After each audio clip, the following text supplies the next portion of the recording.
বৈষম্য বিরোধী আন্দোলন। কি বৈষম্য বিরোধীটা করেছে তারা? যারা এই আন্দোলনের কথা বলে এসছে তারা তখন হাজার হাজার কোটি টাকার মালিক হয়ে গেছে, দেশের অর্থনীতি ধ্বংস করে দিয়ে গেছে, দেশকে একেবারে পঙ্গু করে রেখে গেছে। কোথায় আমরা উন্নয়নশীল দেশ হিসেবে উৎসব করব, আর আজ সেখানে ঘরে ঘরে কান্নার রোল, স্বজন হারা বেদনা, ঘর বাড়ি হারা অসহায় আওয়ামী লীগের নেতা কর্মী, সাধারণ মানুষ। রমজান মাসে দ্রব্যমূল্যের ঊর্ধ্বগতিতে মানুষের জনজীবনে নাভিশ্বাস উঠে গেছে। ইনুসটাকে এদেশের মানুষকে একবেলা ইলিশ আর একবেলা খাসির মাংস খাওয়াবে, আর এখন মানুষ একবেলা ভাত পায় না, খাবার পায় না। ওএমএসের ট্রাকে খাবার দিতে যেয়ে সেখানে দেখেছে একজন বোন পড়ে আছে মাটিতে। মানুষের যে এই হাহাকার তো ছিল না, আমরা তো সেটা দূর করেছিলাম।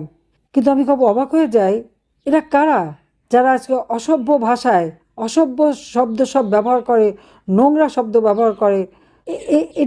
এই বাঙালি আমি চিনি না, এরা কোথা থেকে এসছে, এদেরকে কিভাবে নিয়ে আসছে এই ধরনের নোংরা কথা বলা, আর মা বোনদের উপর অকথ্য অত্যাচার নির্যাতন, সংখ্যালঘুদের উপরে অত্যাচার, আর আওয়ামী লীগের তো নেতাকর্মী কেউ বাদ যাচ্ছে না। তারপর চাঁদাবাজি, ঘুষ, দুর্নীতি, মাস্তানি প্রতিনিয়ত চলছে। আমি জানি না আমি বেঁচে গেছি, বারবারই এভাবে আঘাত আসে, আমি বেঁচে যাই। হয়তো বেঁচে আছি বলে সকলের সাথে কথা বলার সুযোগ পাচ্ছি, যোগাযোগ করার সুযোগ পাচ্ছি, এবং দূরের থেকেও যতটুকু পারি সাহায্য করে যাচ্ছি। আমি আমাদের সকল নেতা কর্মীকে একটা কথাই বলবো, যারা আপনার ঘর ভেঙেছে, যারা লুট করেছে, যারা আপনাকে হাত তুলেছে, আপনার মা বাবা সন্তান তাদেরকে অপমান করেছে, আজকে ছেলে মেয়েদের পড়াশোনা করতে দিচ্ছে না, এদের নাম তালিকা করে রাখেন, এদের নাম তালিকা করে রাখেন। ইনুস তো বিদায় নিয়েছে, কিন্তু তার বিচার হবেই, সে ধরা খাবে। এবং যে প্রভুদের পদলেহন করতে যে যাদের পয়সা নিয়ে আজকে আমার দেশটাকে ধ্বংস করলো, তাদের হাতেই ধরা খাবে।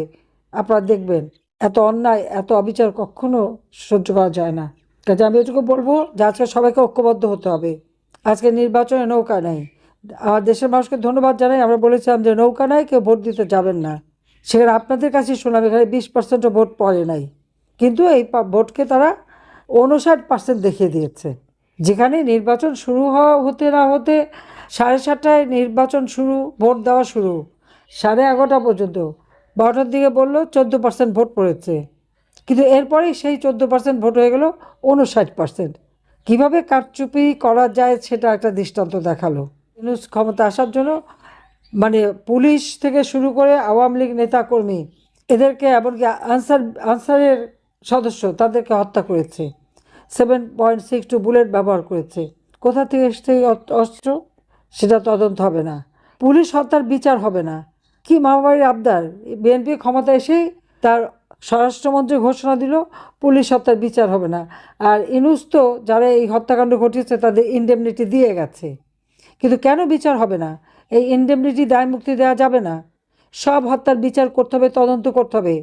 আমি জুডিশিয়াল এনকোয়ারি কমিশন গঠন করে দিয়েছিলাম, ইউনূস তদন্ত করতে দেয় নাই। কেন দেয় নাই? কারণ এই সমস্ত হত্যাকাণ্ড, অগ্নিসন্ত্রাস সে নিজে করিয়েছে বলেই এটা তদন্ত করতে দেয়নি। উপরন্তু সেই জজ সাহেব যাদের নেতৃত্বে আমি জুডিশিয়াল এনকোয়ারি কমিশন গঠন করেছিলাম সেই 18 জুলাই, তাদেরকে কিন্তু চাকরি থেকেই বের করে দিয়েছে।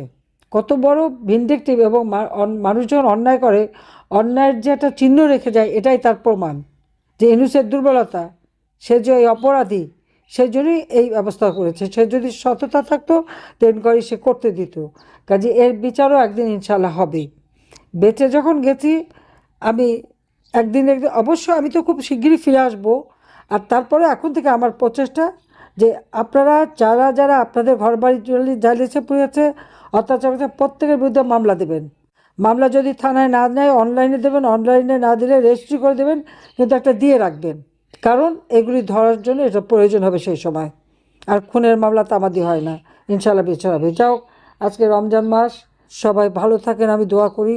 আর প্রত্যেকটা যার যতটুকু সামর্থ্য আছে আমাদের দুঃখী মানুষের মাঝে একটু ইফতারি পৌঁছে দেবেন। এবং বাংলাদেশে দিচ্ছে বিভিন্ন এলাকায় আমাদের বিভিন্ন সংগঠনের পক্ষ থেকে, তাদেরকে আমি ধন্যবাদ জানাই যে তাদের এই যে মানুষের পাশে দাঁড়ানো, কারণ আমাদের একমাত্র শক্তি মানুষ, এটাই বিশ্বাস করবেন। কাজে আজকে সবাইকে, আমাদের মা বোন ভাইয়েরা এখানে যারা আছেন, ছোট শিশুরা, সবাইকেই আমি এই রমজান মাসে দোয়া করি ইনশাআল্লাহ একদিন এই কালো মেঘ কেটে যাবে, নতুন সূর্য উদিত হবে, আবার বাংলাদেশের মানুষ মাথা উঁচু করে দাঁড়াবে, মাথা উঁচু করে চলবে। 2041 সালে স্মার্ট বাংলাদেশ ইনশাআল্লাহ আমরা গড়ে তুলব। সবাইকে ধন্যবাদ। জয় বাংলা, জয় বঙ্গবন্ধু, বাংলাদেশ চিরজীবী হোক।